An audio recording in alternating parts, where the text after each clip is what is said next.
চাঞ্চল্যকর খবর, এবার মুম্বাইয়ে বিস্ফোরণের হুমকি। ভারত পাকিস্তান উত্তেজনার আবহে নতুন করে চাঞ্চল্য ছড়ালো মুম্বাইতে। মহারাষ্ট্র পুলিশের কন্ট্রোল রুমে একটি অজ্ঞাত ইমেল এসে পৌঁছেছে, যেখানে আগামী দুদিনের মধ্যে বড়সড় বিস্ফোরণের সতর্কবার্তা দেওয়া রয়েছে।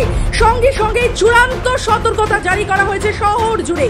হুমকির বার্তাটি এসেছে এক মমতা বর্ষে নামের ইমেল আইডি থেকে। ইমেলটিতে লেখা ছিল, আজ কাল ও পরশু সতর্ক থাকুন, হঠাৎ করে বড় বিস্ফোরণ হতে পারে, কোথায় বা কখন তা বলা যাচ্ছে না, কিন্তু খুব কাছেই সময়, দয়া করে এটিকে হালকাভাবে নেবেন না। এই ঘটনায় Mumbai police, cyber cell, ATS সহ একাধিক সন্ত্রাস দমন সংস্থা ইতিমধ্যে তদন্তে নেমেছে। ইমেল ট্রেস করে দেখা হচ্ছে এটি কোথা থেকে পাঠানো হয়েছে এবং ওই আইডিটি কার, যদিও এখনো পর্যন্ত কোনো মামলা রেজিস্টার করা হয়নি।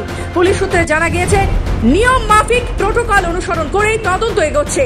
এই ঘটনার পাশাপাশি এদিনই প্রাক্তন সাংসদ নবনীত রানা ও তার স্বামী বিধায়ক রবি রানা একটি অজানা মোবাইল নম্বর থেকে মৃত্যুর হুমকিও পেয়েছেন বলে অভিযোগ।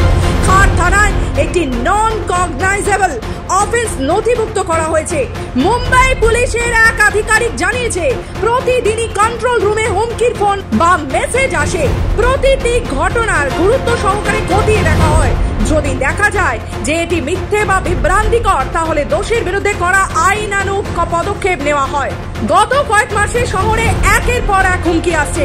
বলিউড তারকা সলমান খান, টাইগার শ্রফ ও রাজনীতিক জিশান সিদ্দিকীর মতো বিশিষ্ট ব্যক্তিদের বিরুদ্ধে। তার মধ্যেই নতুন এই হুমকির বার্তা ঘিরে রীতিমতো নড়ে চড়ে বসেছে প্রশাসন। মুম্বাই সহ মহারাষ্ট্র জুড়ে বর্তমানে হাই অ্যালার্ট জারি করা হয়। ব্যুরো রিপোর্ট, খবর বাংলা।